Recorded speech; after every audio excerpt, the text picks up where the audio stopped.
Okay, welcome everyone. I am Professor Allison, and this is History 181, right?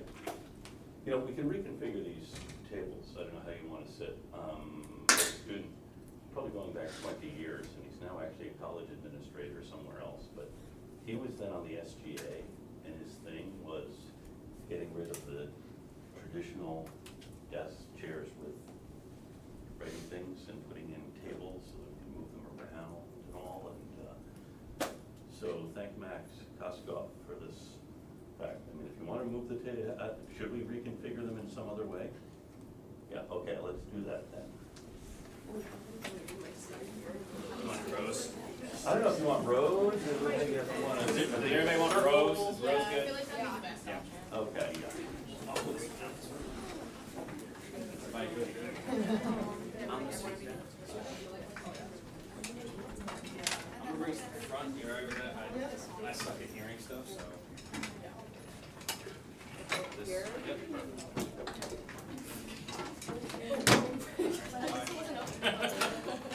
I just saw it fall in like absolute slow motion.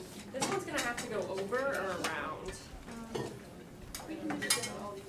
How about if you make like rows with a dividing thing in the middle, with an aisle in the middle? Right here. So you guys move over. Sorry. Get your priceless crystal in that. Can you get me a camera? You're getting that.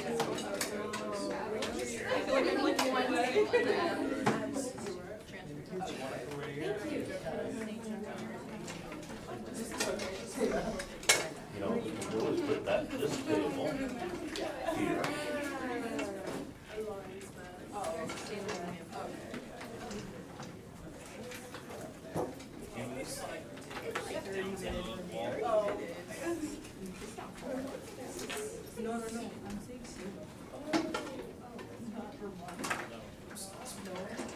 Where are you from?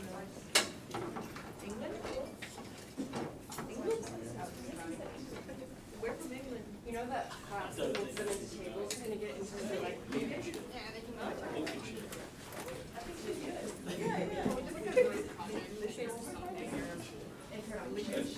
Oh. That's a big I heard. What year are you? Crush your feet.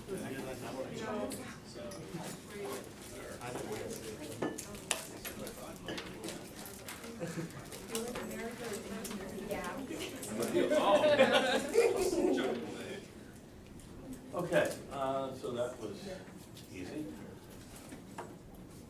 I realize some of you, I said, who here has taken a survey course in American history at some point in your lives?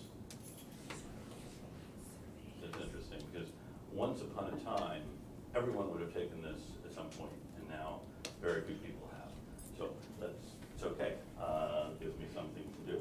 And we'll be covering essentially the history of the United States up to about the time of the Civil War. I don't know if the course is described that way. How is it, is that what you were thinking? Okay, good. And so then the question always becomes then, we kind of know where we want to end Civil War.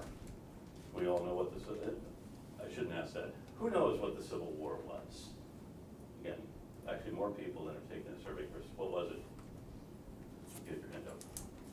Yeah. It was a war between the, like, our area and then, like, the South. They were, like, fighting between slavery, sharing, like, things. It was, like, industrial, stuff like that. Wow, that's good. Very good. Anyone else have anything to add? War between North and South, over slavery, and industrialization was happening more in the North than in the South, and there's a big war. Okay. Anyone else have anything to add to that description? I know some of us spent, it seemed like hours this afternoon talking about it, so maybe we want to turn the page. Okay. One thing though, so that's kind of where we'll be ending, I hope. Often we don't get to where we wanted to finish, but we'll see what we do. When does it begin?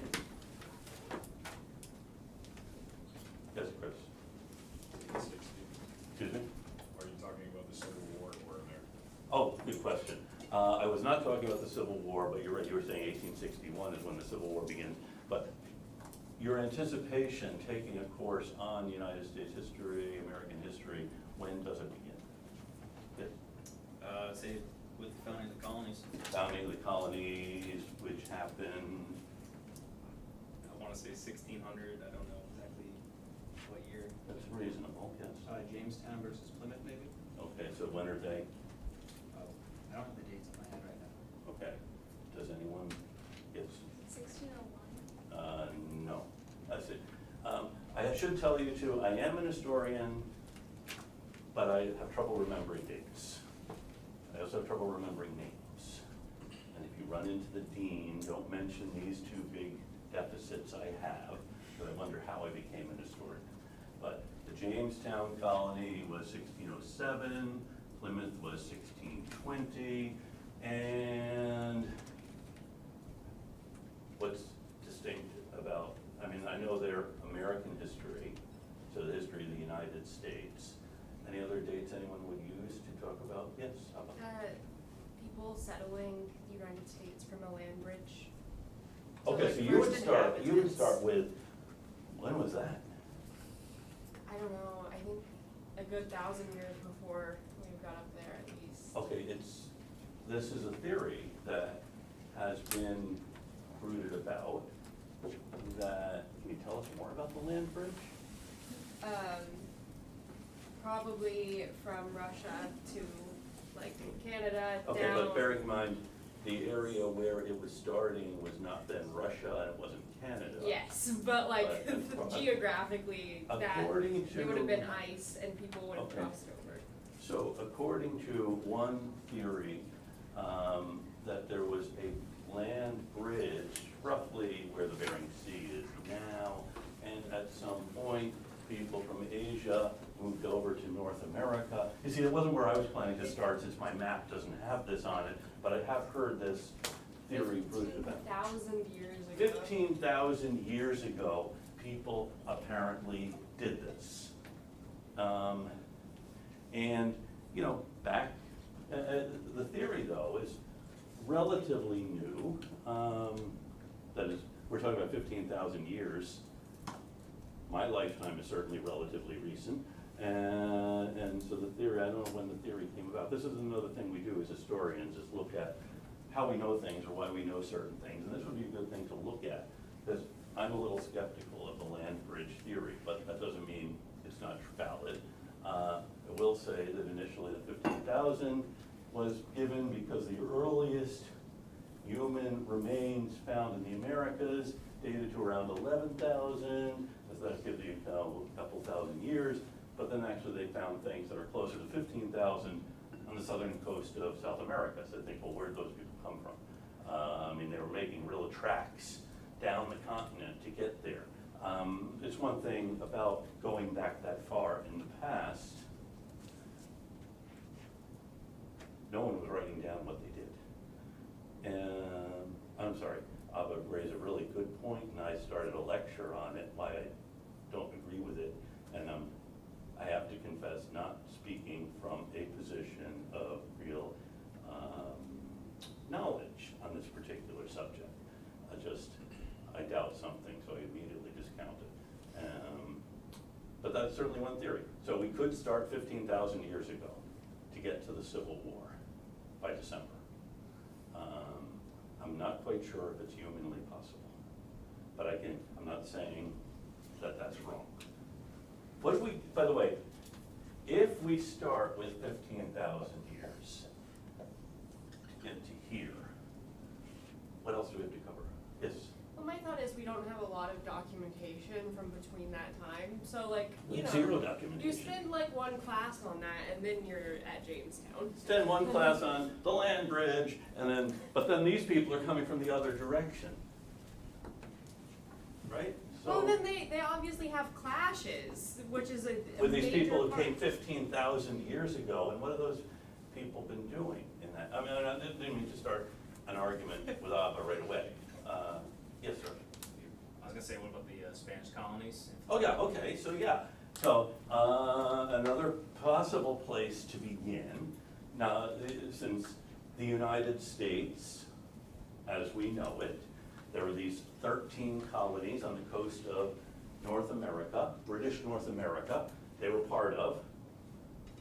Anyone know how many British colonies there were in America at the time of the American Revolution? You do. 13. 26.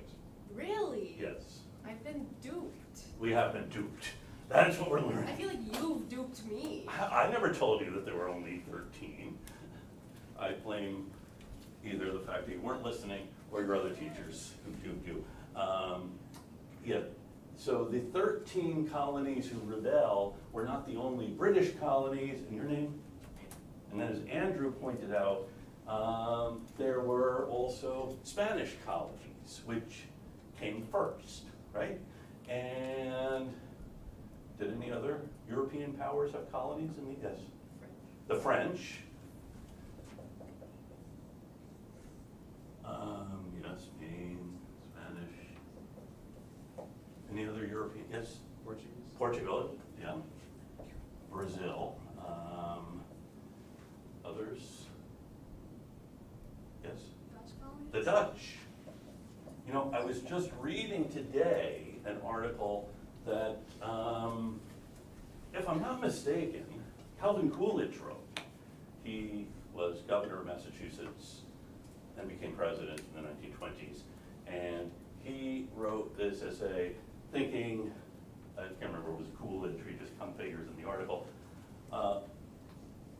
Does the United States, it was written in the 1890s, does the United States owe more to the English or the Dutch? You could make the argument, I think Ava was on better, stronger ground with the land bridge than the Dutch argument is, but yeah, they're Dutch around too. And others.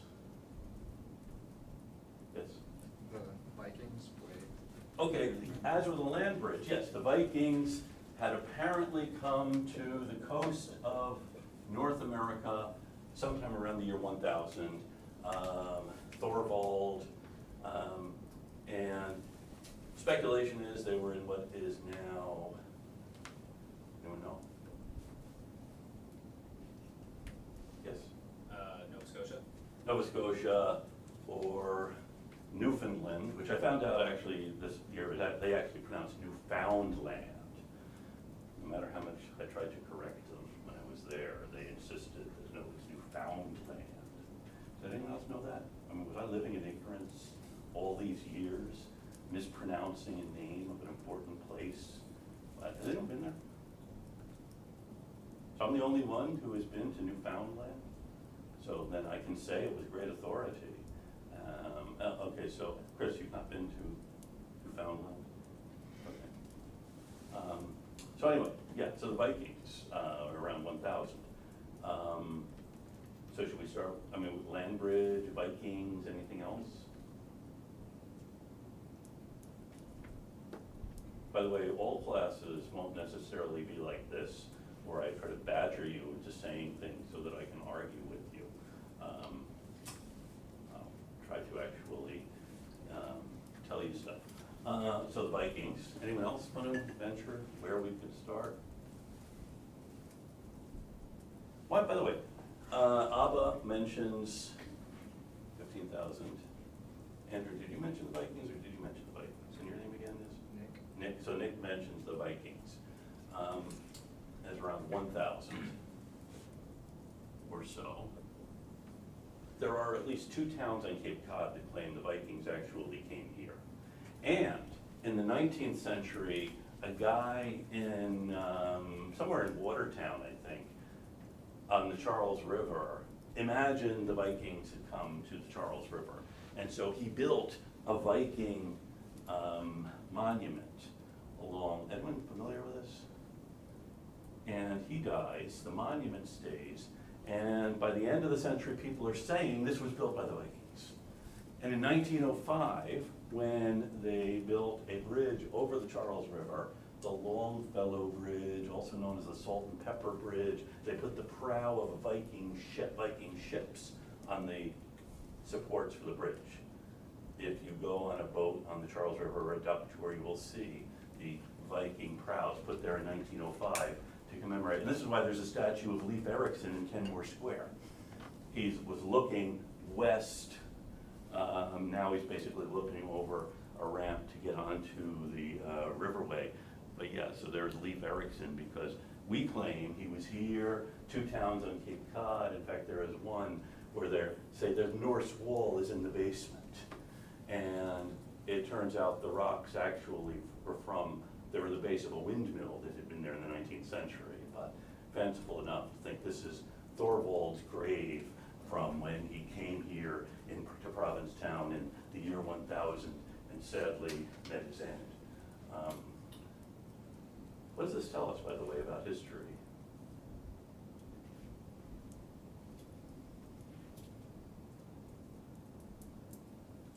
Yes? It's not all set in stone and there's different perspectives. It's not all set in stone, there are different perspectives. Yes, Chris? I was gonna say the truth is hard to agree upon. Truth is hard to agree upon, yeah. So how do we know?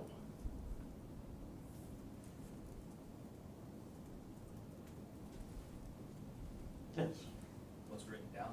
Okay, one thing is to write things down, yes. But the thing is, and I prove this frequently, you can just make shit up when you write it down. You can, definitely, yeah. People do all the time. So how do we know what is, and today, of course, you can make a picture of something. I mean, you will, this video is being captured, my image will be there, and I can imagine somebody manipulating it to do who knows what. So how will we know? In the long run, maybe I should turn the camera off, actually. And maybe it is time to retire. Anyway, what is it that makes something history as opposed to just a cool story?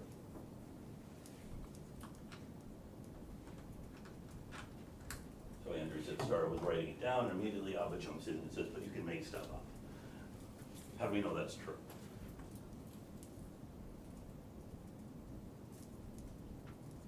Yes, Brandon? If you have like artifacts or something else to help the claim. Okay, that's actually one reason we know a lot about what was happening in this period, because archaeologists have found artifacts about Native people from which they can tell all kinds of things. Although you can say something else? Multiple sources from different perspectives. Multiple sources, different perspectives. So you have one person saying one thing, someone else saying something else, and it's not that the truth lies somewhere between them, but one of them might be lying. Or you find something else to verify something else. So it really does require you to do some digging. And it's one of the things, does anyone know, by the way, where the word history comes from? It's okay. I don't blame you. It's from a Greek word. Or, yes? For Historia, Yes. I forgot what you said it's from, it's like. Oh, see, now you're just A relying on me. story? Maybe A I'm just story? making all this stuff up. I know you are. Story? No, it's not story. Oh, I don't know. But I remember you saying it. Yeah, but you don't Was remember it what. Herodotus? It was Herodotus. You're on the right track here. No one's familiar with Herodotus' inquiry. History means an inquiry, historian, an inquiry. It was an inquiry into, actually, I think it was one of the wars the Greeks fought. And it was writing really at the time, but he wanted to know why it happened. So he is doing this inquiry into it, asking questions, and history really is asking questions. It's not telling stories, it's trying to figure out what happened, and why it happened, and why people did something. And so that's really, that's the central question of history. Why do people do this? It's what happened, why did it happen, who did it, why, and it's not simply a narrative of dates and facts and names, which is why, as I said, I'm not really fluent in dates and names. And as Abba has suggested, I'm also a little weak on the facts, so, but we do our best to try to understand what's going on before, and then how that informs what comes later. So figuring out where this begins is one piece of the story, a piece of the puzzle, the problem, and then it gets to why it happened. And I thought we would start actually with this map, which is, you see, turn the lights down a little bit. This is, let me see, two different versions of it. Anyone know what this is?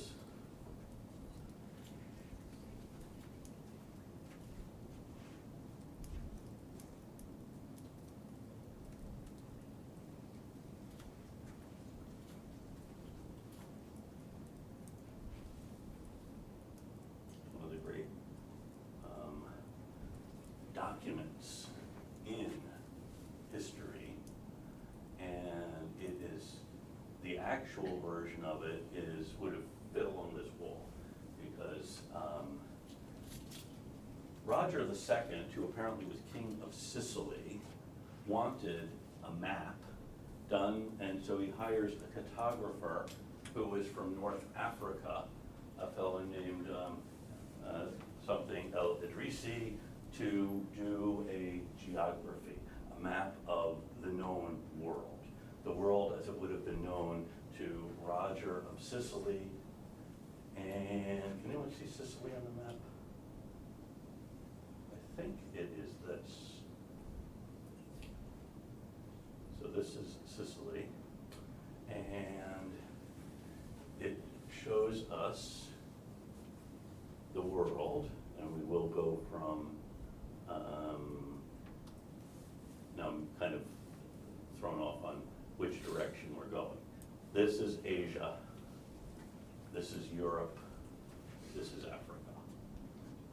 And some maps before this, there was actually an Egyptian named Ptolemy who created one of the first geographies in the world.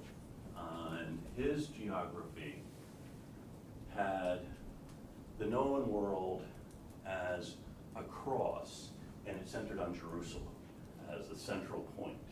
And so Roger or Idrisi isn't really settling on Jerusalem as the central point, but we do have the same thing. It is in the middle, somewhere in this area would be Jerusalem, and then Sicily is here.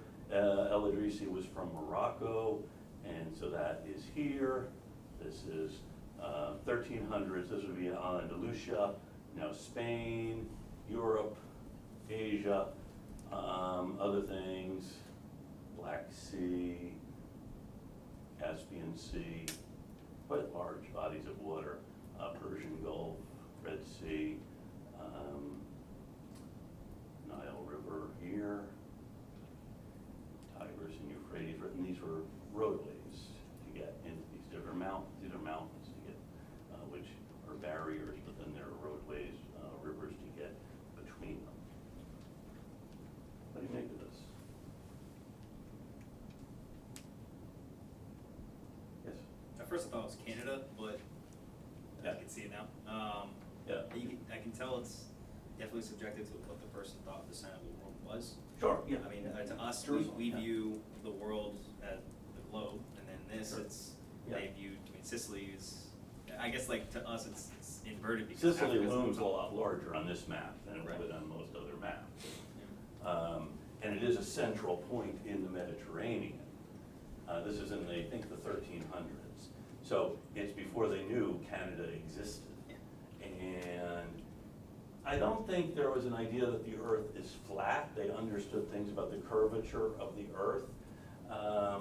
But this is what we know. And so we're not gonna do a globe because we don't know how much space there is between this end and that end if we wanted to make a globe. We know that no one on this end, except for those Vikings, have seen anything over here, and likewise, there might have been folks in here. In the 1950s, there was a Danish guy who did these expeditions showing how people could have taken rafts from the Indonesian and Malaysian archipelago across the Pacific to the coast of South America. Maybe, we don't know. It's a theory. And he proved that it could have been done. But what we do with that information, I don't know. Other than anything else we get out of this map? Thinking about 1300s, what we know about the world, and who is the top nation in the 1300s? Who are the powerful places, people? Yes? Rome had fallen by then, so Yes. it was like the middle Dark Ages. There wasn't. Dark Ages. Can you tell us more about the Dark Ages? The Dark Ages is an outdated term for the period between the Roman Empire and what would later be known as the Renaissance, Enlightenment. Kind of an outdated idea, and a lot of things weren't written down in that time, so we don't have as much history as we have They from the didn't have Roman light to Empire write them down, right? or the Renaissance, and so it was kind of called the Dark Ages. But they did a lot of art and stuff. They had less literacy Who is until they now? people in People. Western Europe. Okay, so you're talking about this area here it's the Dark Ages. Yes, and Okay. I think maybe the Mongols were doing okay around then. Who are they? Um, I'm sorry, I didn't mean to make this the Abba show. I'm so sorry for you for making this all about you. If other people have. it's my theories. favorite hobby. Okay, that's No, okay. I'm joking. Yeah. Dark Ages, Middle Ages. But things seem to be England okay. existed at this point. That's What do you mean England existed? Well, like, England didn't exist before Before the Dark Ages? No, before the Middle Ages, no. England as a geographical entity existed, but England as a nation didn't exist until the Anglo-Saxons went and called. Wow, you know a lot. I'm glad we decided not to start with 15,000 years ago, because it seems like there's a lot happening in the 1300s. Did you know any of this? Did? Okay. Did other people? Yeah. Everyone's nodding now. Yeah, we knew this. How did you get a PhD in history? You never found any of this stuff out? Now you are gonna go talk to the dean. Okay, so England existed. Another question historians ask a lot is, so what? Because you started talking about the Dark Ages, then you mentioned the Mongols, and so now I'm curious who they were and or what's happening in places that are not Western Europe in the 1300s. Because here Roger is literally interested in lots of these other places, and I'm not quite sure what all of these dots are. I believe they're towns, and a lot of them are along rivers. And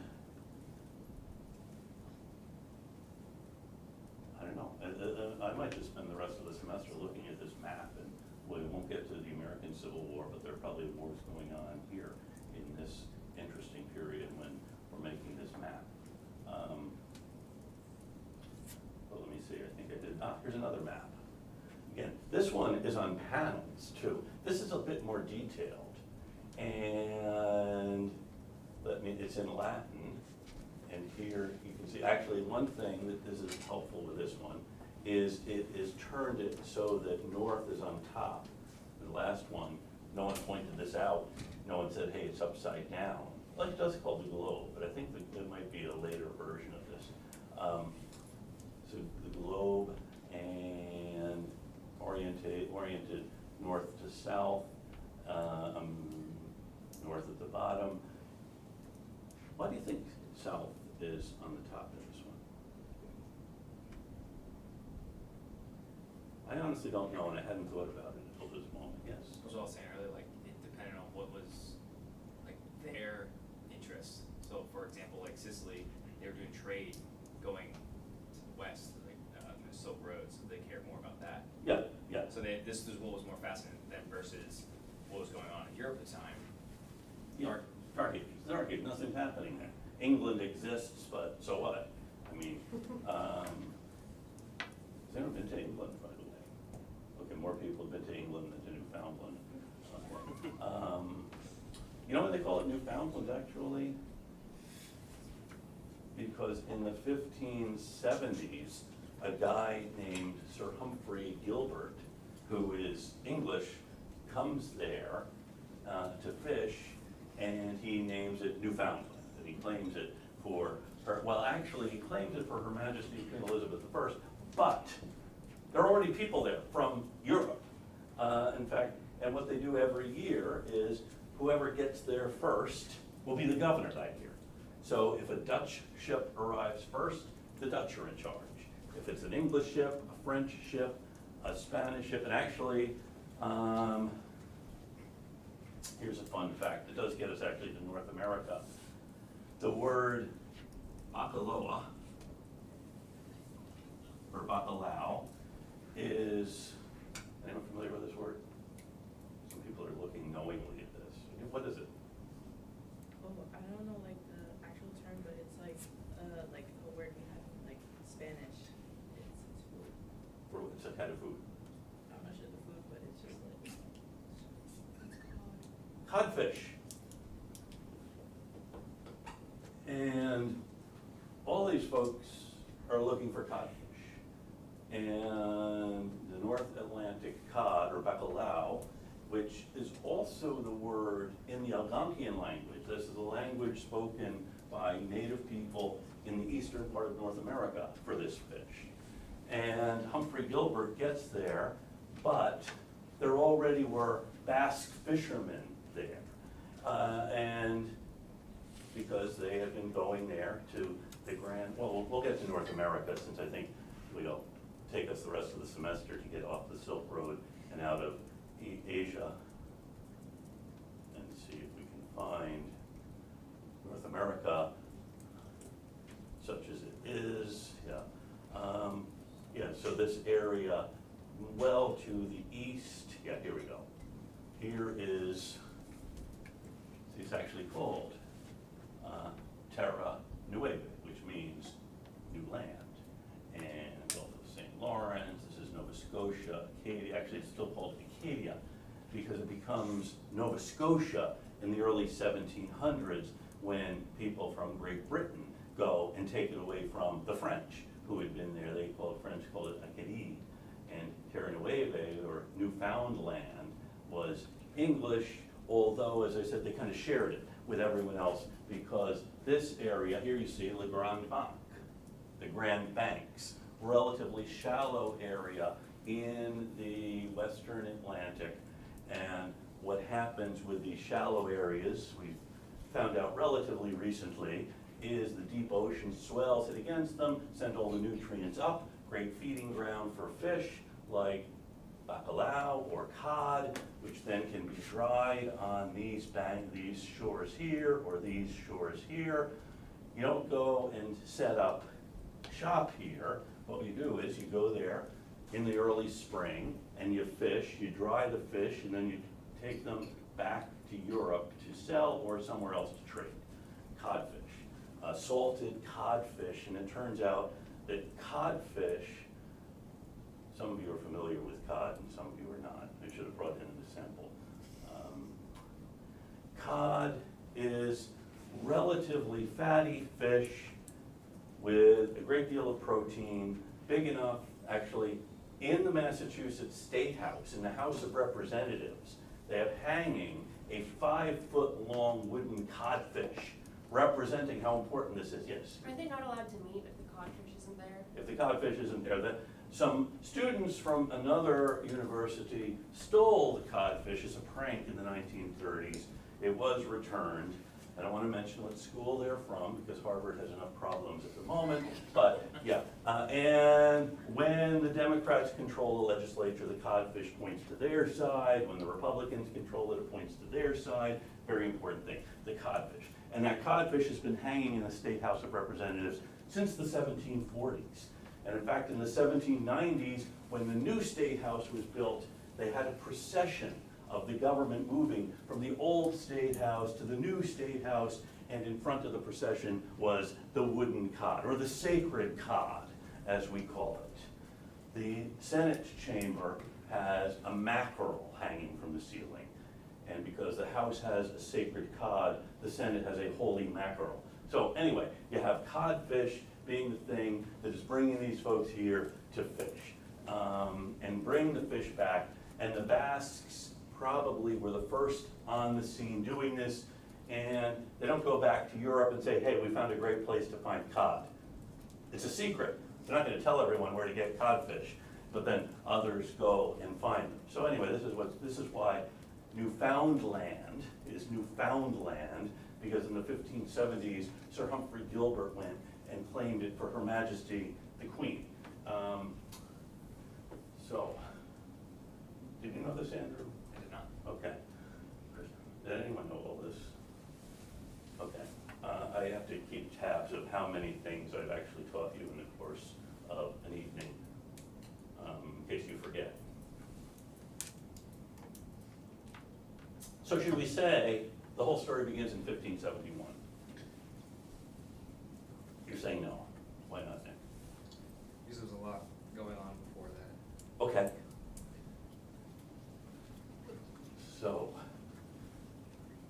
So you're also not happy with these dates? Well, I would say 1492. 1492. Okay. So what happens in 14? I don't mean to pick on Nick now, who was bold enough to say he wants to go back. But did you say Columbus sailed the ocean blue? Yeah, I did. Yeah. Okay. That's something that happened in 1492. Boy, this is good. This is a good class. Why? Yes. The King and Queen of Spain hired him to look for other resources, and so he took the ship and ended up landing in the Caribbean. Okay. Why did they want other resources? Spain wasn't really liked at the time by other What? Weren't liked. by like other countries. What other countries didn't like Spain? How could anyone not like Spain? Is anyone here familiar with Spanish history? Yes. Well, that date was also that year was also the end of the Reconquista, so they had finally consolidated all of Iberia. Yes. Okay. Because if we were doing this class in Madrid, where I don't think anyone suggested we do it, does Suffolk still have a campus in Madrid? I know we used to, but have we phased it out? That's too bad. Okay. But the big thing in Spanish history is, as they said, the Reconquista, that in the 900s, again, to keep going back further, Moors, Muslims from North Africa, had invaded Spain and had established in Spain rule by, well, actually, it's a little misleading to say rule by Muslims, because Andalusia did have toleration of Christians and Jews.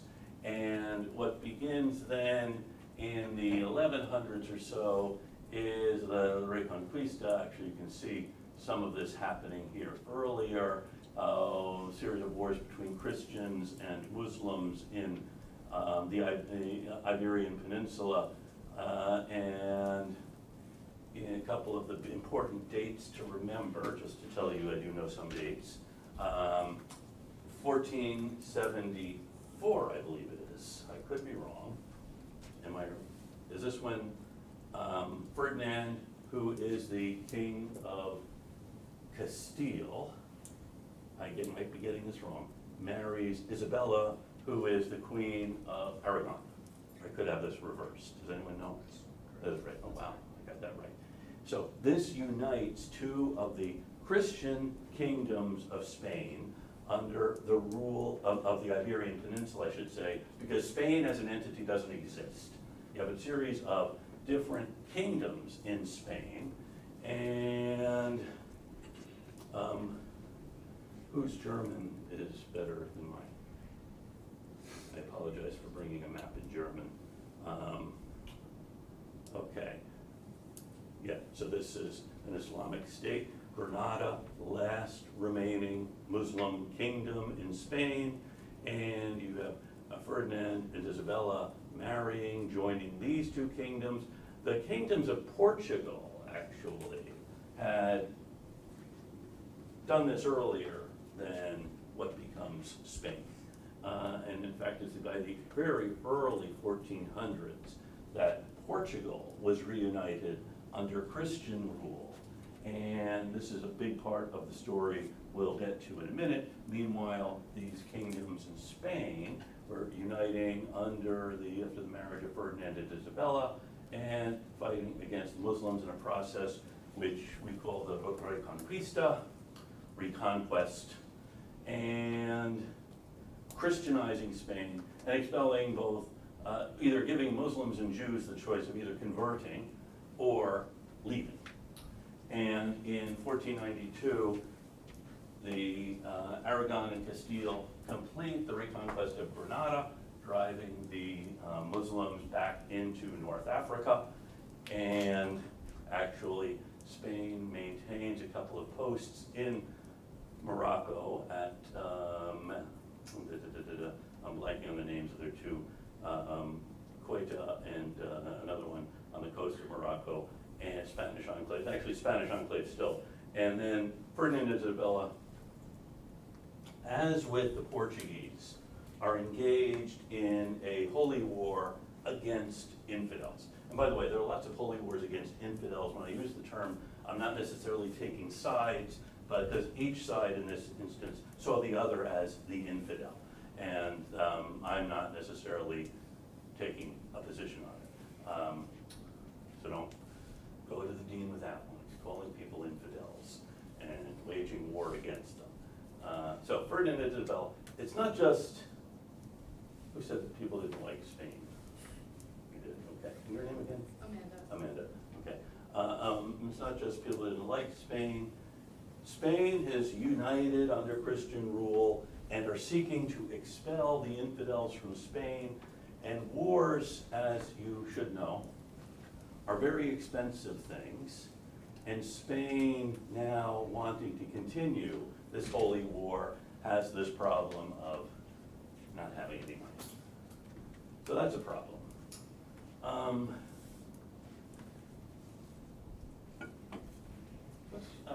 Any questions on any of this? I know I'm just kind of, it seems like we're just skipping around all kinds of stuff, but there is actually a pattern in all of this.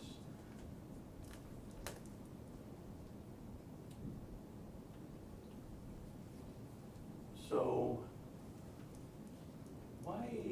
where is Columbus trying to go when he sets off to find other stuff? Yes? India. Okay. It seems kind of strange to me, and I don't know how you see this. Why, if he is going to India, which is here, he doesn't just go this way? Because there's no, No, Suez Canal. Suez Canal, yes. But someone's already mentioned, did you mention the Silk Road, or was that someone else? That was me. That was you.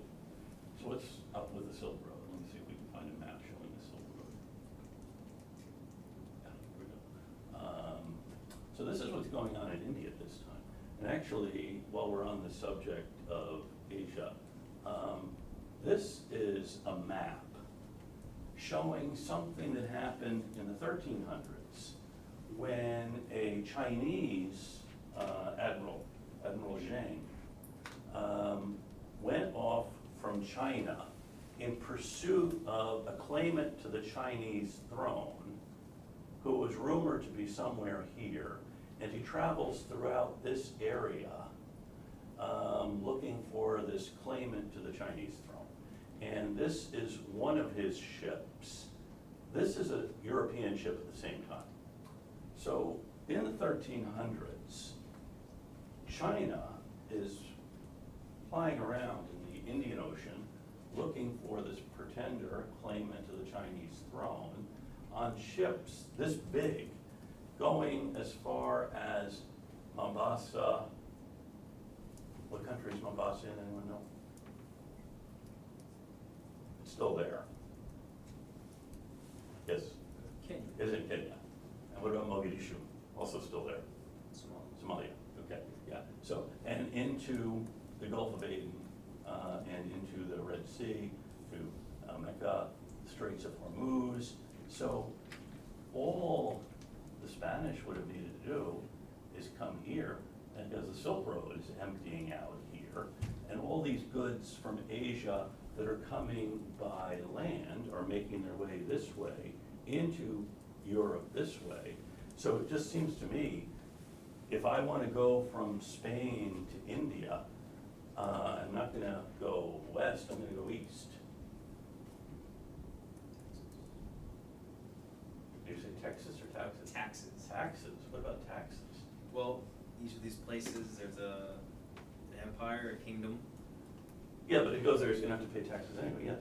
Hadn't the Ottoman Empire blocked trade? Okay, so who's the Ottoman Empire? The Turks, they had recently defeated the Byzantine Empire, the last remnant of the Roman Empire. So in 1453, the Ottoman Turks take what was Constantinople, becomes Istanbul, and so blocks off the Black Sea to this. And the Silk Road, one of the Silk Road's terminuses in Europe is in Izmir, in the coast of Turkey. And so I can see why the Ottoman Empire might make trouble. Anyone else think of what's happening here? Yes, Chris? You just told us that the Spanish said that the Jewish people and the Islamic people could convert or leave. Yeah. And they would have to pass through most of that territory. I'm sensing there's going to be some bad blood. Yeah, okay, so there's bad blood between Christians, Jews, and Muslims at this time. Hard to believe anything like that ever would have existed, but it did, sadly. People were not quite as enlightened and nice as we are. Anyway, yeah, yes? Well, because of taxes, if they're already poor, why would they want to lose more money than? Well, it's very true. Spain's kind of poor, so that can't really lose more money.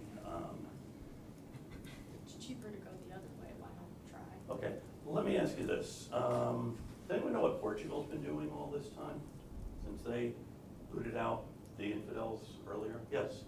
They had, Vasco da Gama had sailed around the Horn of Africa and reached India. Okay, so now you're telling me that before we think about Columbus going across this ocean, the Portuguese have already gotten there by going around. So why don't the Spanish do that? Didn't want to find their own route. They're just that kind of people. They want to go off and find their own new way, not do what everyone else has figured out how to do. I'm not quite sure that's true. Another question is, Da Gama, as you say, goes from Portugal this way around Africa, which takes a long time to do, by the way. And by the way, here's another date for us. One learned historian, more learned than I am, says the real date from which we can trace the beginning of modern history is, you'll never guess it, 1434. None of us got that one. And I know you're saying, boy, this isn't modern history, Joker, this is American history, when are we gonna get to that? Still, we haven't even gotten out of the Dark Ages yet. It was in 1434. In 1433, desert tribes from the Sahara sacked the city of Timbuktu, I think this is it, on the Niger River, which was a major trading place where gold from Guinea, these mountains here, would be brought to trade and then would be taken by caravan across the Sahara into what's now Libya, Algeria, or this way toward Mecca. By the way, in the 1200s, let me see if I can find this neat map showing this.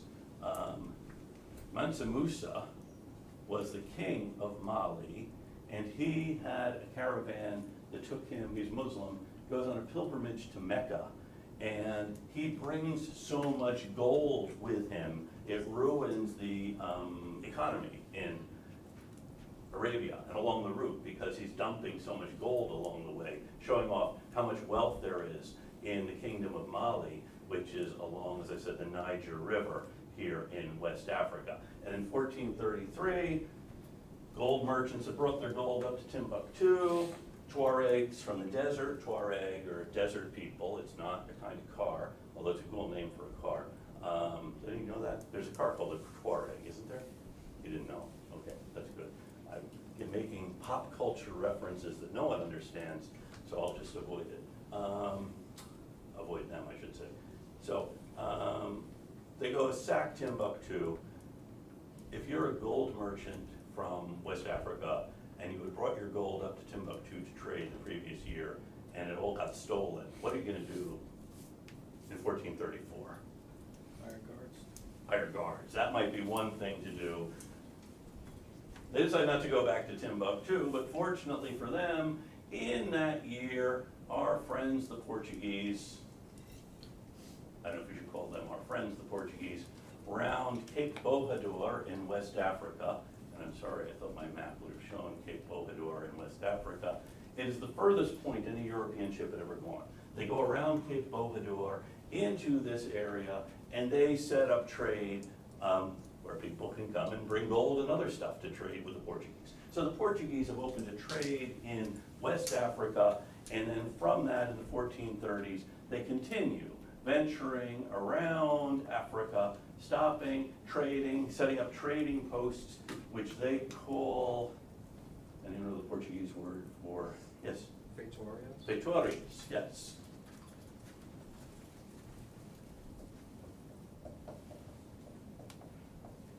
Trading posts, places where you can trade things made by hand. Factory comes from the same root. Okay, so trading with these places for things that these people have, the Portuguese want, and getting things that these people want that the Portuguese have. Things like shoes, firearms, and getting from them gold and other resources, setting up actually on the on the Madeira, the Azores, and then along the coast of Africa and into the Indian Ocean, establishing Goa, a city on the coast of India, as their feitoria there. And by the end of the century, they are actually in China and Japan. So the Portuguese have this going on in the 1400s, which makes, so why didn't they go across the Mediterranean? And this is, they start doing this actually before those pesky Ottomans take over Istanbul.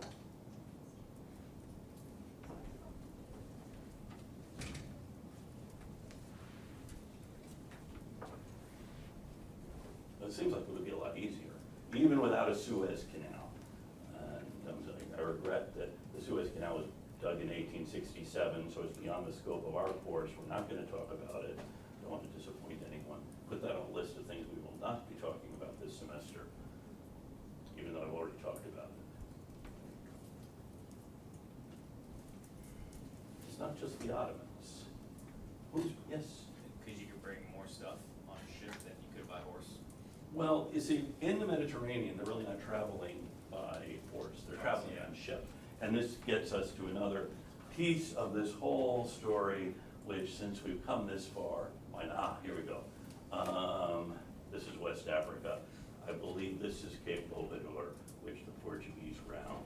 And here you see the Canaries as well as the Azores, and making their gradually down this way into West Africa.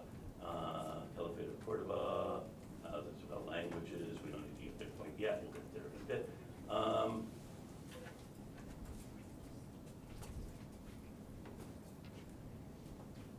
The real control of the Mediterranean in this period, it did not belong to the Ottomans. The real powers in control were Genoa and Venice, two states in Italy, and they controlled all the trade in the Mediterranean. And they would not let the Portuguese in. So that's why the Portuguese have to go around Africa. And the Portuguese do go around Africa and get to Asia. The Portuguese would not let the Spanish take their route, which also goes a long way, and our friend Columbus feels he can actually, he doesn't know how wide that ocean is between Europe and Asia, but suspects he can get there by sailing west. So he does sail west and does not get to Asia, although until the 19th century, Spain insisted, so the ministry for Spain's colonies in the Americas was called the Ministry of the Indies. They insisted they had found India, the Indies. And by the end of the 1500s, they had gotten to the Philippines. Anyway, I know I've kind of given you a lot more to think about, given me a lot more to think about than I anticipated. Why don't we take a break at this point, and when we come back, we'll talk a little bit about the class, and then we will probably do something else, okay?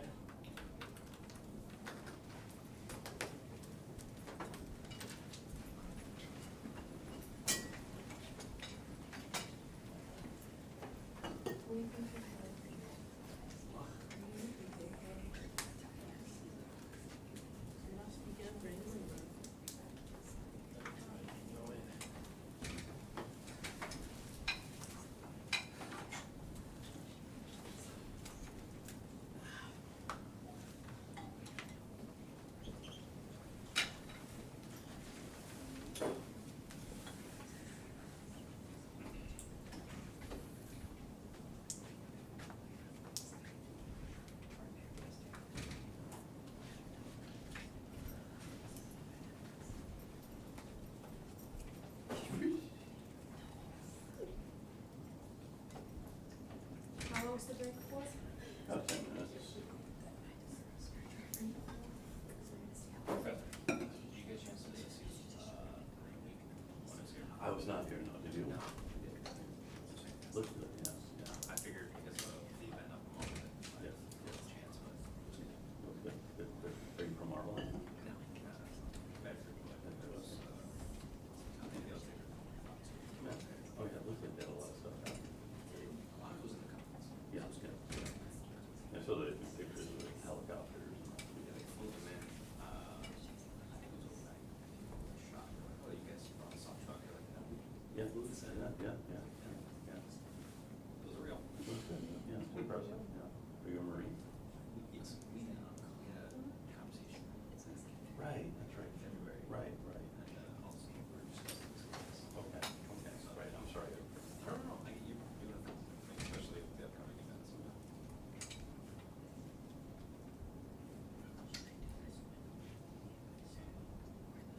But I did take I went through his books. Okay, good. It'll be coming handy. Start coming along some. Right.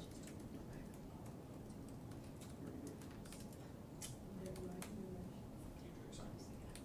Did you enjoy your science? Yes, I do. I was here. It was the classes. So.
I know.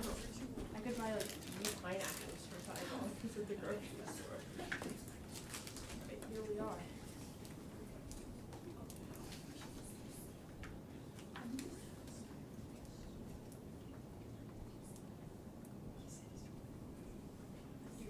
tall ship thing coming to Boston next summer? I have heard about the voltage. Are you gonna be going? Probably.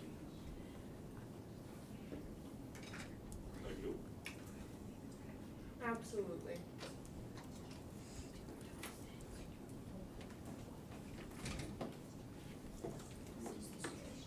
Yeah, There's like, I don't know if you'd call it a convention, but a bunch of tall ships from around the world are sailing into Boston. I know, right? They'll be going to, New York, I think Charleston, South Carolina, maybe Baltimore, and coming to Boston in mid-July.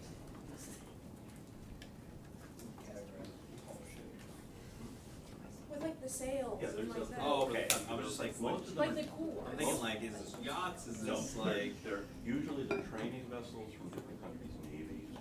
Like earlier this year, that Mexican ship, the one you, that was a training ship.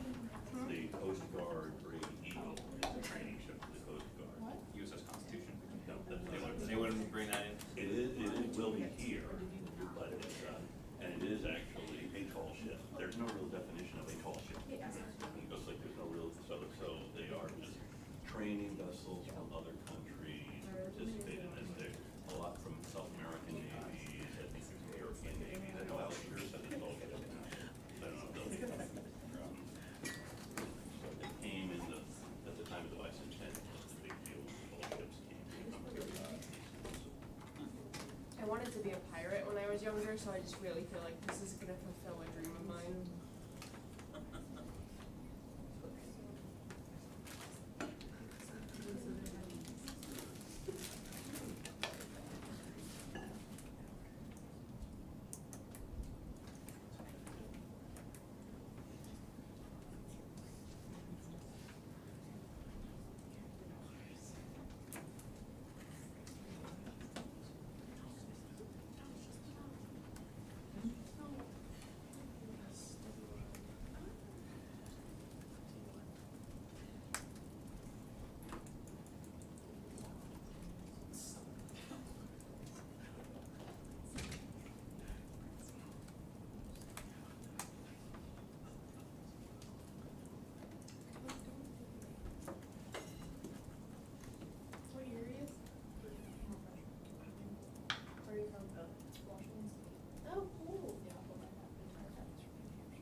actually gonna try to turn it into a pyramid scheme. Okay. I think you should give me more funding for my degree the more people I recruit. Good idea. I know. And then like so on and so forth. Yeah. Does that mean you're a history major? What major? International relations. I was doing the history minor until I didn't have enough credits. Really? Yeah. And you're a senior. Well, military credits, so they, well, you don't have enough to do the minor higher or whatever, that's why you take classes. So you're taking this class because you like Professor Allison? I'm taking this class because I hate Professor. No, I'm joking. We all have different Where reasons. you're going with that also. Okay, since Bob has started malicious gossip,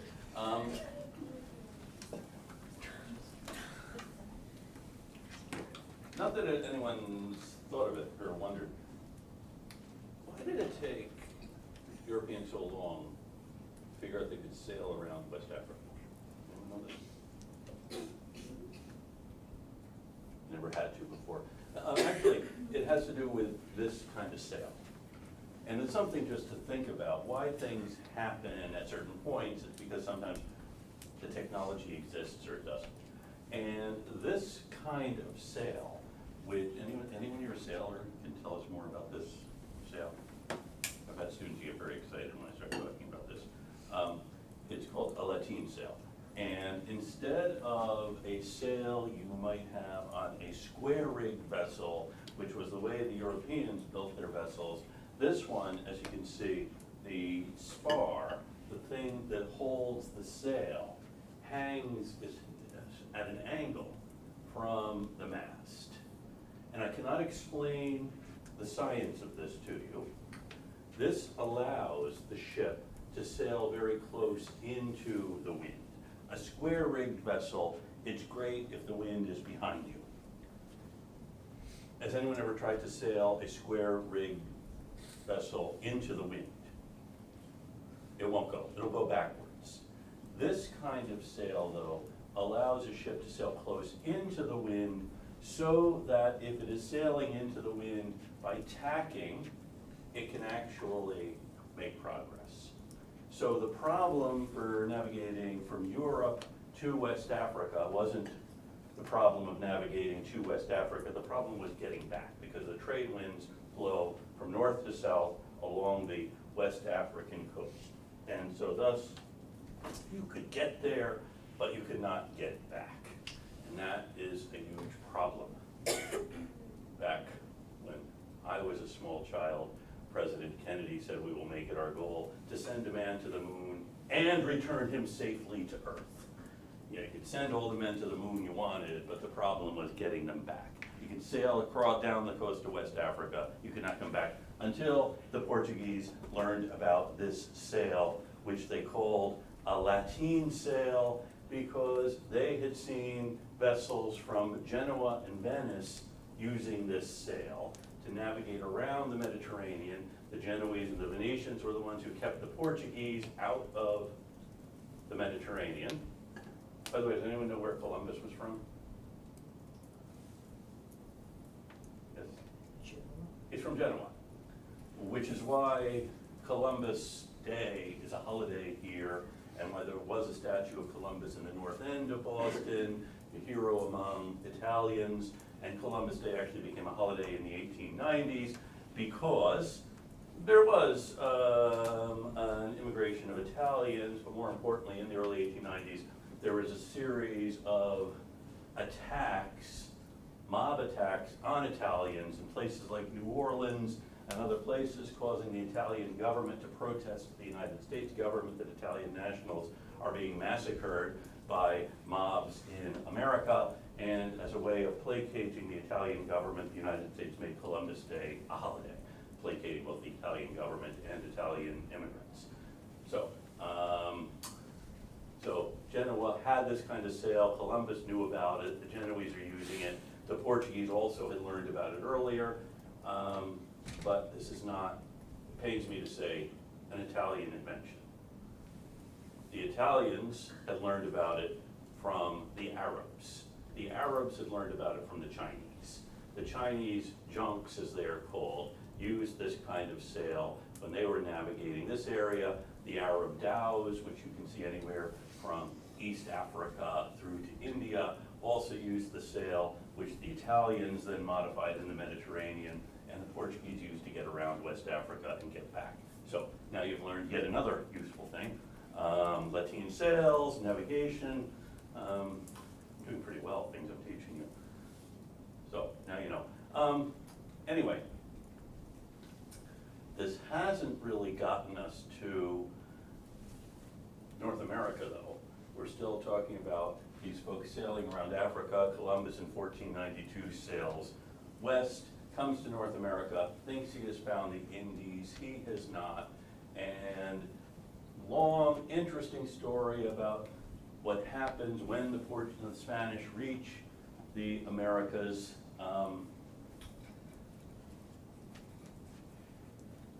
One thing that happens, by the way, Spain, as I said, didn't really exist until the 1470s. And then in 1492, when the Spanish crown unites all of the Iberian Peninsula except for Portugal and the Basque Country under the Spanish crown, Spain begins to prosper, not because Spain is united, but because Spain also gets to what Spain calls the Indies. First, the islands of the Caribbean, and then the mainland of what is Mexico. And when the Spanish reached Tenochtitlan, which is today Mexico City, it was actually larger than any city in Europe. And the Spanish managed to conquer the Aztec Empire, and then in South America, the Inca Empire. And what was it that the folks were bringing to Timbuktu back in the 1430s that set off all this turmoil? Gold. What's the main thing the Spanish find in the Americas that makes Spain the wealthiest country in Europe, surpassing Genoa and Venice, which had kept Spain and Portugal out of the Mediterranean? Gold, yes. The Spanish find lots of gold in the Americas, and this is what makes Spain really rich. And it's also something that draws the attention of other small European states which also, like Spain, were not quite united. As Abba said, England existed, but England was very poor. You see, most the northern part of the island is the Kingdom of Scotland, which it would remain actually until the 1700s. The English had not yet subdued the Irish. It's shortly after they had conquered the Welsh. But the English are going through, I don't know if any of you are familiar, but maybe more so than I am, what's happening in England in the 1400s. Again, it's Dark Ages. Anything you want to tell us? Still think you're nodding. Yeah. There's a civil war, and like there hasn't been like a monarchy established, and that doesn't happen until the 1470s with the rise of the Tudors. Yes. So Okay. it's kind of a mess. Okay, it is kind of a mess. So, no real power there. France also disunited, fighting with England. Parts of France are claimed by the English, vice versa. But the fact that Spain now is getting really rich draws their attention, and they're looking for ways to challenge the Spanish.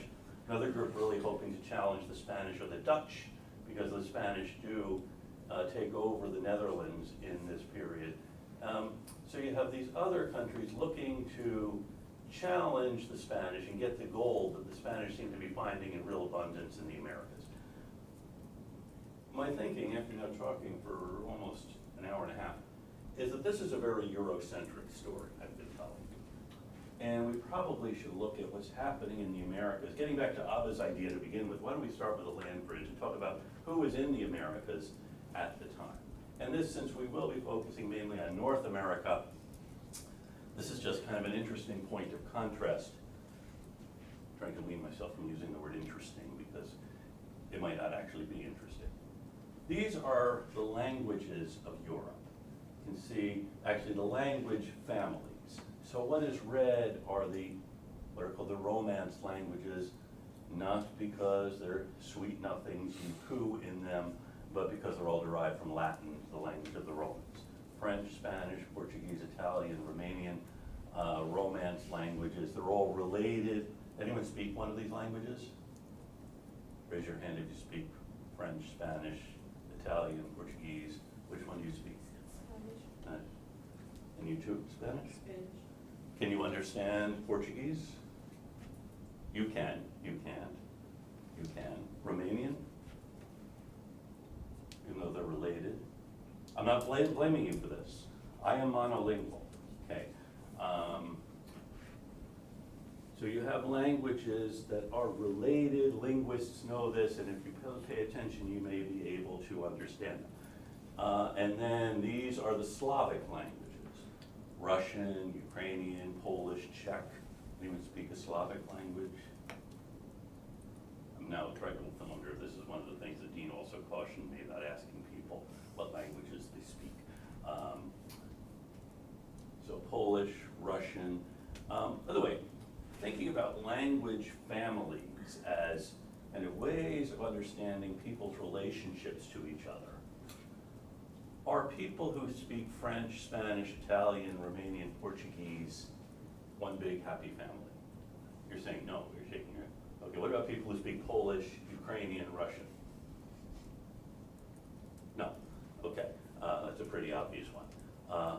Hungarian is an Urdic family, Uralic family. These are the Germanic languages. So English is a Germanic language. Who here can speak English? Who here, because you speak English, also can speak German? No. Can anyone here speak German? I don't, okay. Okay, so look, languages are the same family: English, Dutch, German, and they are also related to the languages of India. We don't need to get into that right now. Turkish here, Greek, Hellenic languages, not related. So these are the different language families of Europe. Finnish, by the way, is related to Japanese. Can you speak Finnish? Japanese? Oh, okay, good. So how many, can anyone count how many language families there are in Europe?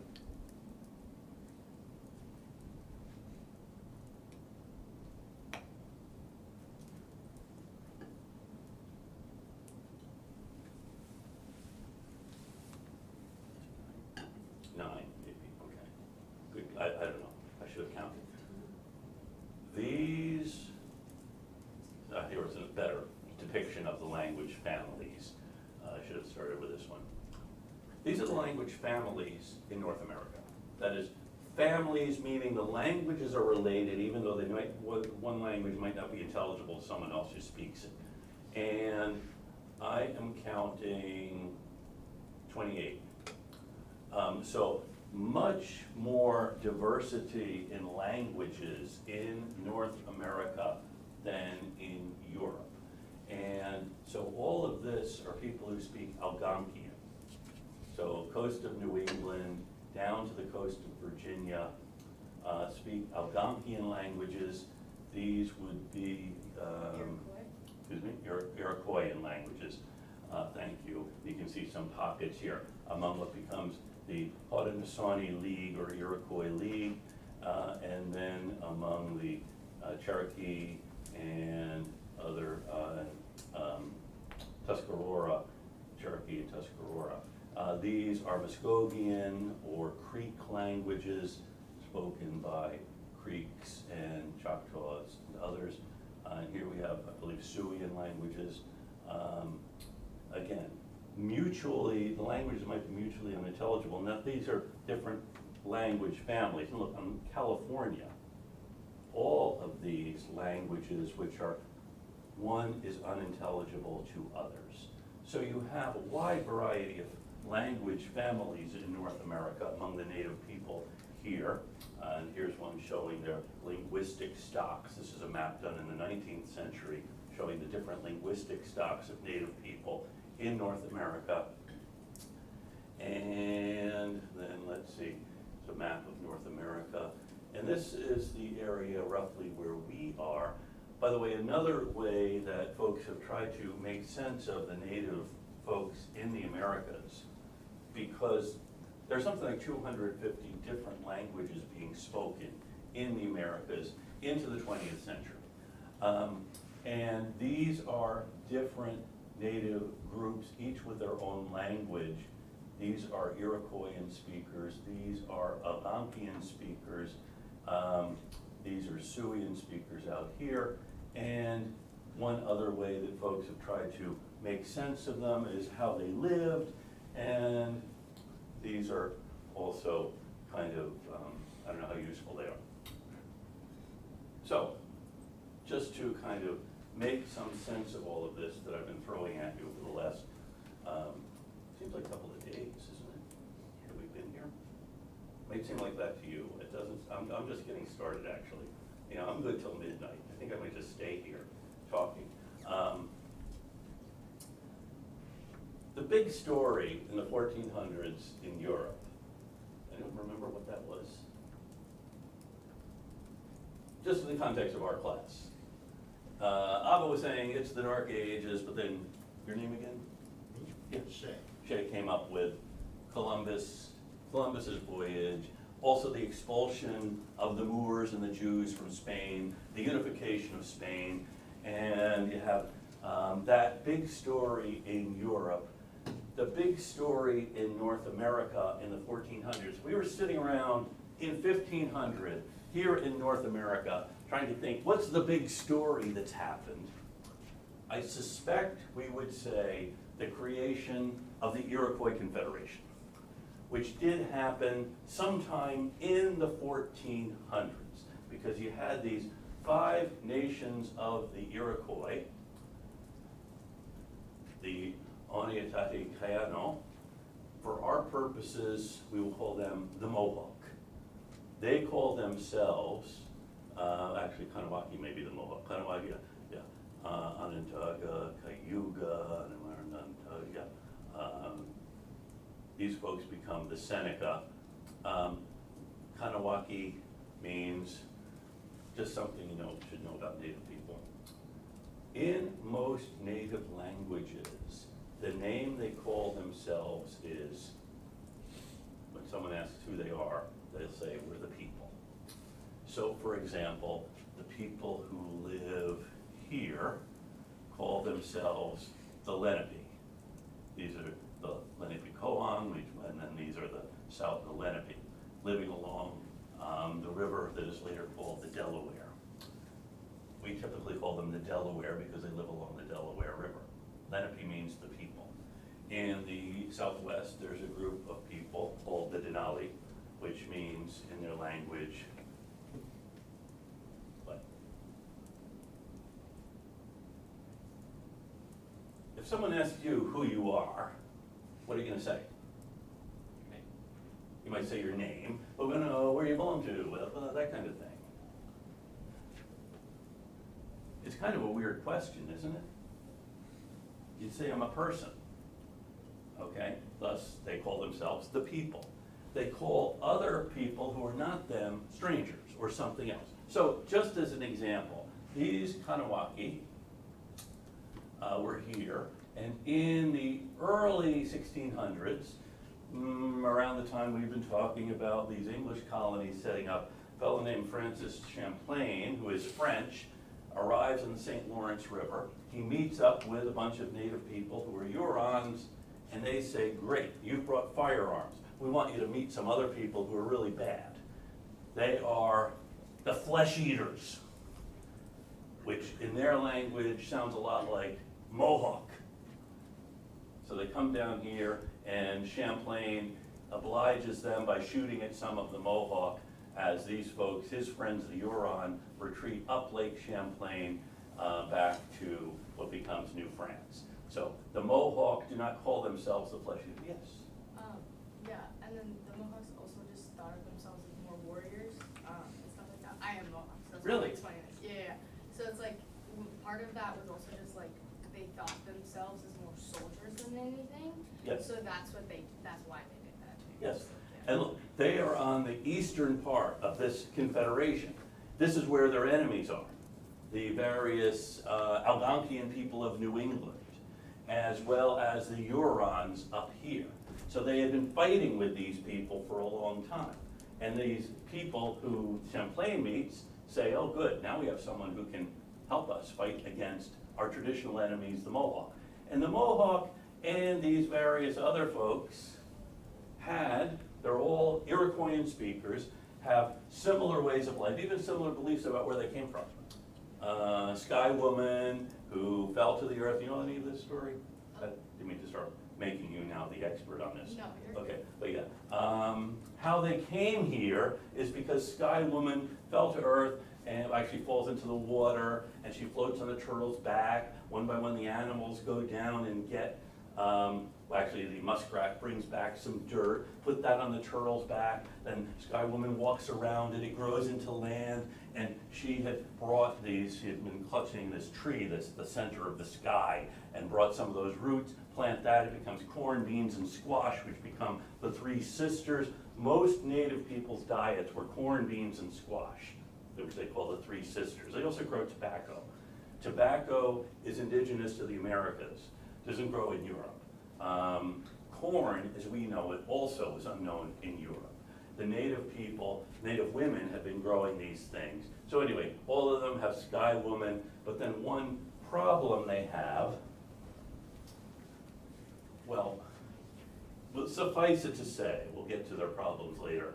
In the 1400s, the Mohawk, or the Haudenosaunee, or the Iroquois, form a confederation where they won't go to war against one another. They will have a council fire here, and every year they will come to the council fire. If there are any problems, they will resolve them. So no more fighting among ourselves, but we will fight other people who are not part of the Haudenosaunee League. So they, by the end of the 1400s, that is the Iroquois, or the Haudenosaunee, had become the dominant group in eastern part of North America.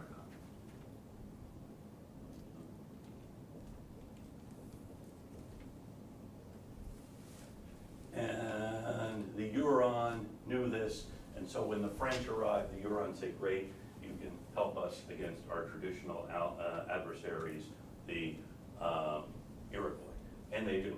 So the Huron make an alliance with the French, the Haudenosaunee in the early 1600s make an alliance with a group of Europeans who started trading posts on the Hudson River.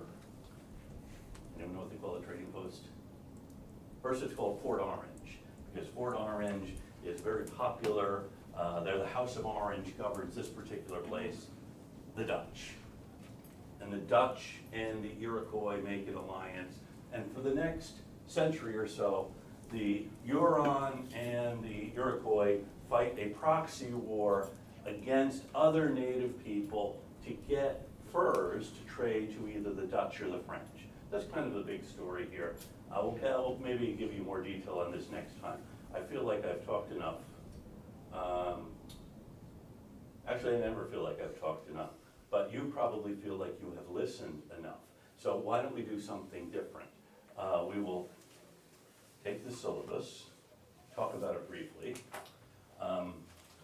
You know, my other classes, I didn't print out the syllabus because that's just something we used to do. Now it's all online. And I would go home with stacks of these, and then my last two classes said, oh, we want a syllabus. So I made copies. Whether you want one or not, you're going to get a copy of the syllabus. Are there any questions while I'm passing these things out?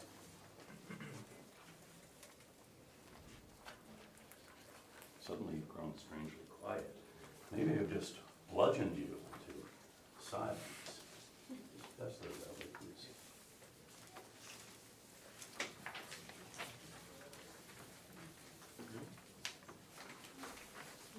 Okay, so just so you're aware of this,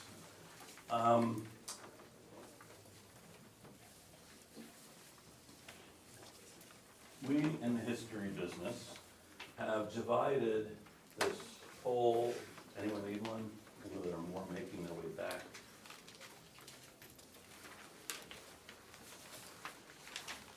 I've divided this whole period into easily digestible chunks. We have the colonial period, which is, we won't say when it begins, but roughly until the next period, which is the Revolution. And then after the Revolution, we have the period we call the early Republic, early National. And then the early Republic period, there basically are scholarly journals you can get on each of these periods. There are people who spend their lives just on one, a facet of these periods.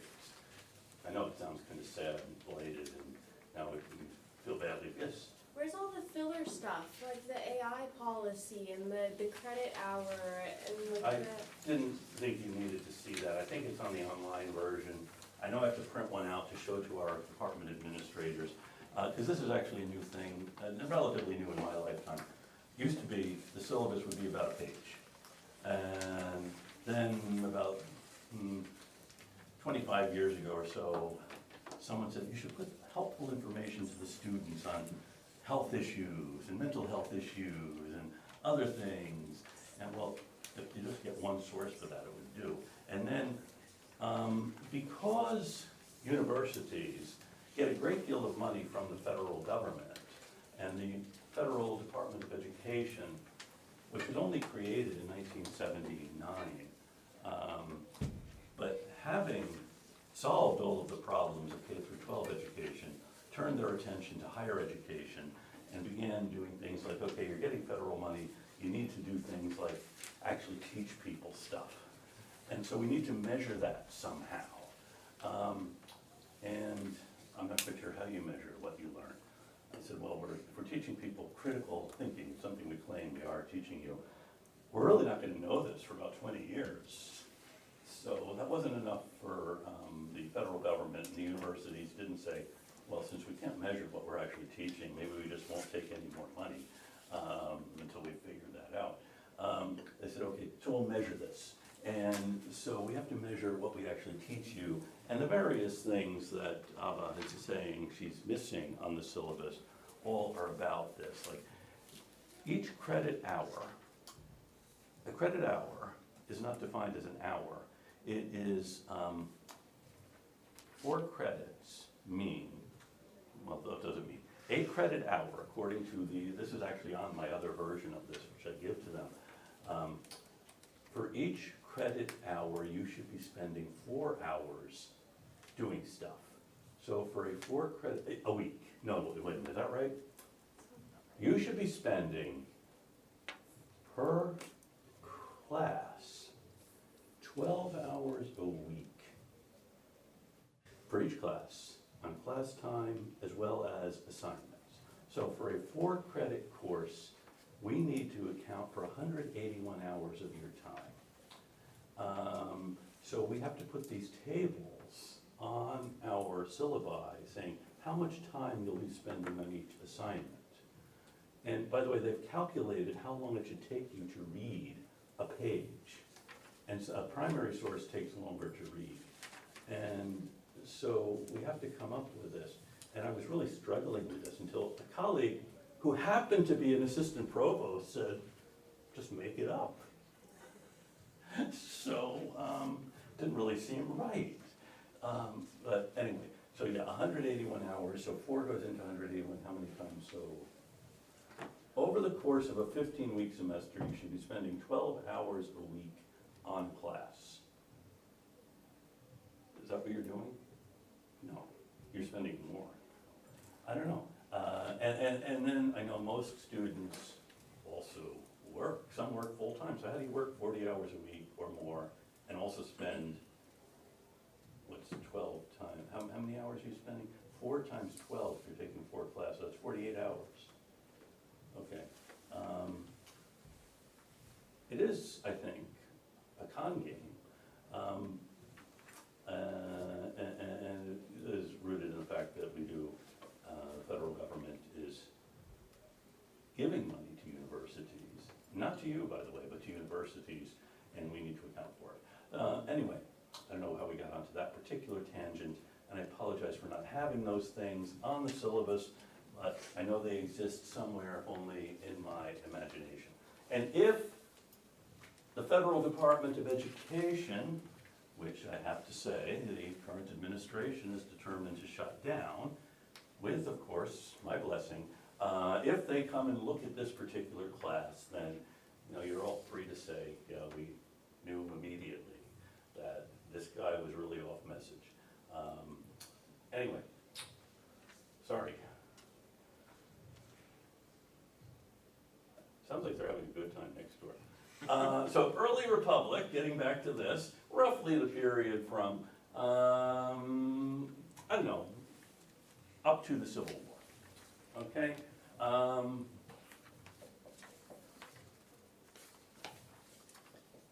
So that's good. So these are the periods we'll be talking about essentially as we skip through early American history. Colonial does include much of what we've just been talking about. This is background, and next time we'll do more of it. Okay, so what you will be doing, the first assignment is to pick a monument. And time permitting, tonight we might go look at some of the monuments on Boston Common, because there are monuments all over, the things that happened in this period. Your job is to pick one, and I'll give you an indication of sources you can get to find out more about it. Who is the sculptor? Why did they put it up? How much did it cost? When did it go up? These kinds of things. Not just, it's a statue of a guy in a funny hat, or a woman in a funny hat. There are a couple of statues of women in front of the State House. Has anyone seen them? Mary Dyer, Anne Hutchinson. Anne Hutchinson was sent into exile by the government of Massachusetts and was killed by Indians outside New York in 1643.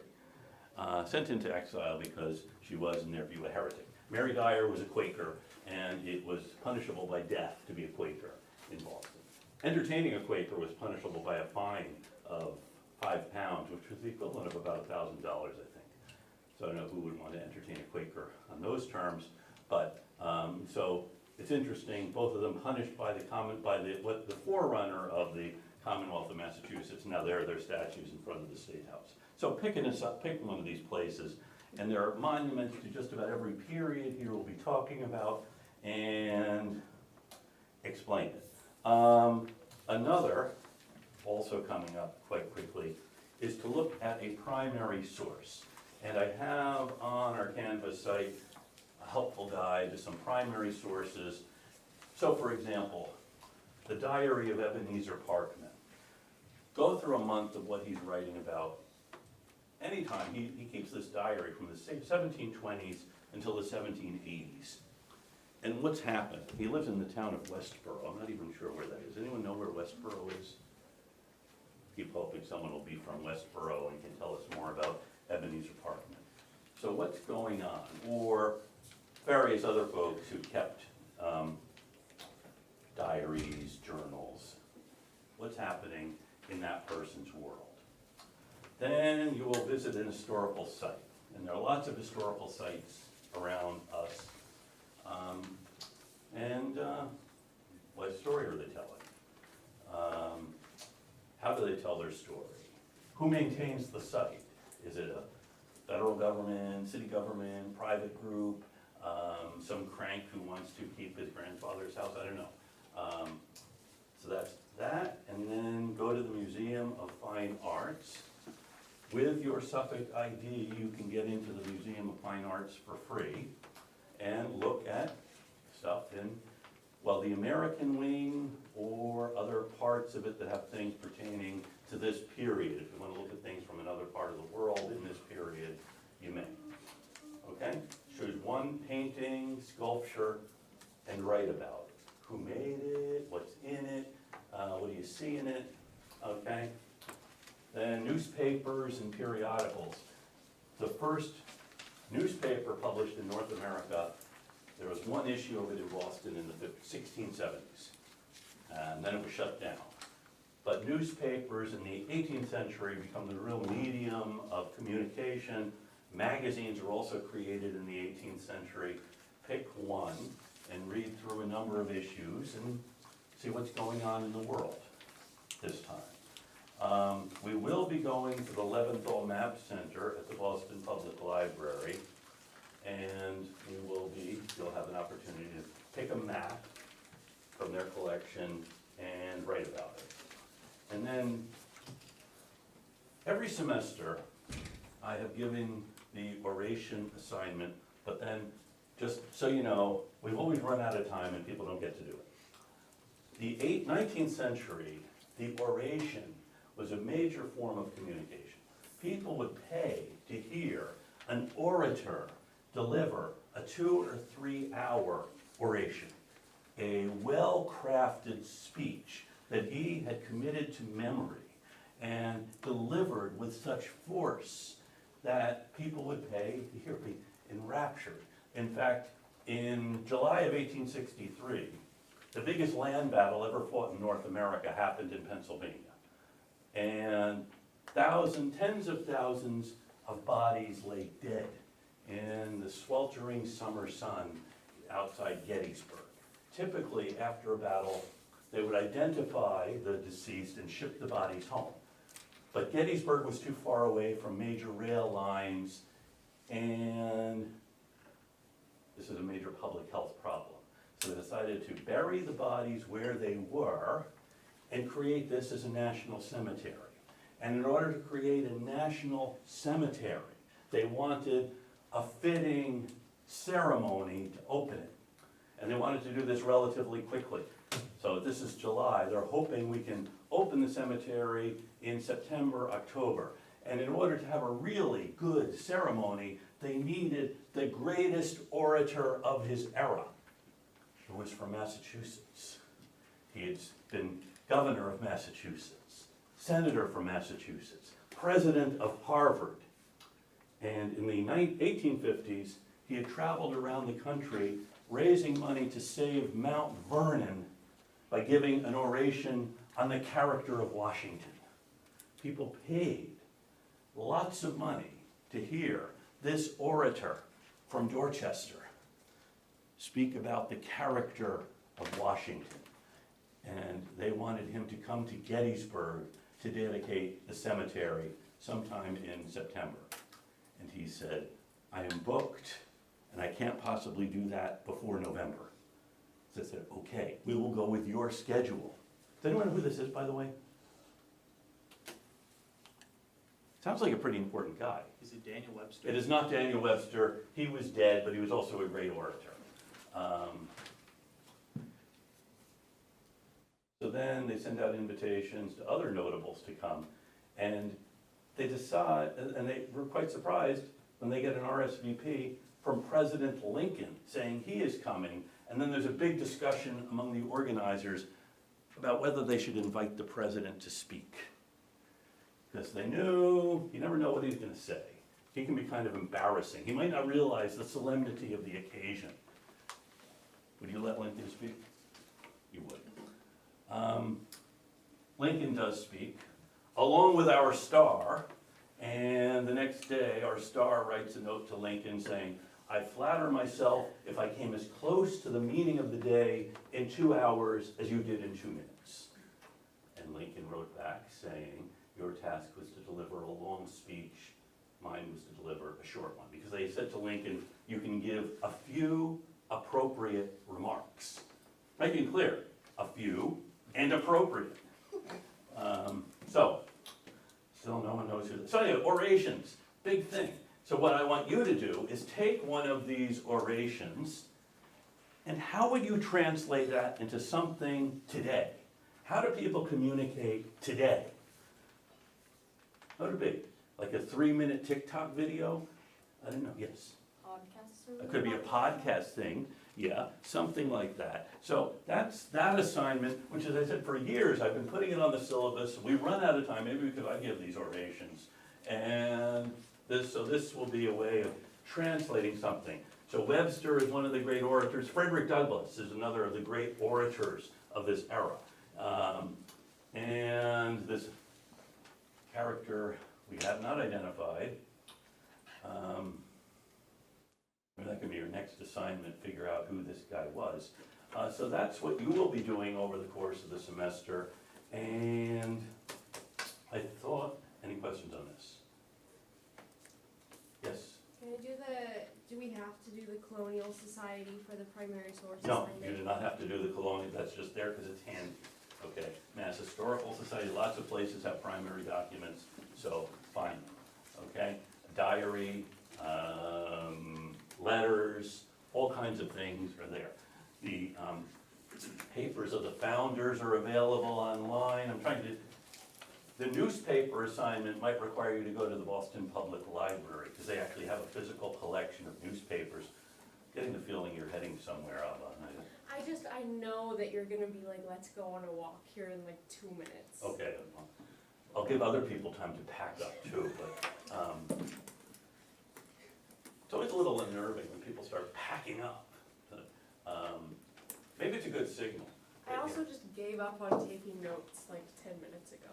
You know, I am recording this, so if anyone for any reason wants to relive it, it will be on our Canvas site, or you can show it off to people. Also, do we have class presentations on here, and are they required? That's the question I have. Yes, class presentations. You will have the opportunity, and it says you may choose. I'm guessing that this is not a requirement. In previous semesters, it has been a requirement, and that's been a little awkward because we have people running through stuff. It's always very interesting. I'm just looking around to see if there's anyone who's been in a previous class where we've done this. And what do you think? Yes, no? You can decide. It will add to your grade if you do it. It will not hurt if you do a terrible job, and it will help relieve everyone else from simply having to listen to me. So, okay, good. Any questions on this? Okay, then we'll take out the suggestion, and we will go and see what's up. Look at some monuments on the common, give you an idea of what is out there. Now, before we do that, I should actually find out who is here. So let's see, Miranda Willow, thank you. Nick Almeida, Nicholas Almeida. That is you, okay, good. Brandon Belmonte is here, Kate Carlson, thank you. Abba is here, Taylor Farrell. Taylor Farrell, oh, there you are. Noah was. I did believe you. Logan, thank you, sir. Chris Holmes is here, Caitlin Johnson, thank you. Lucian Payne, okay. Paige Kennedy, thank you. Yasmin Khan, thank you. Amanda LaFrance, okay. Shay, I know Sydney's here, okay. Ellie Martinez, Ellie Mary Martinez. Ellie Marie, I'm sorry, thank you. Brendan Moran, thank you, sir. Walter Portillo, Walter, there you are. Valeria. Rhea Takeley, okay. Glenda Orozco, thank you. Vera Rose, thank you. Yuchu Seiko, there you are. Andrew Sheehan here. CB Stackpole Matrat, thank you. Anna Veras, Anna, there you are. Thank you for sitting together, it makes it easier. Kylan is in Texas. Jaden Wild, thank you. I think that's it, good. We're all up here, present and counted.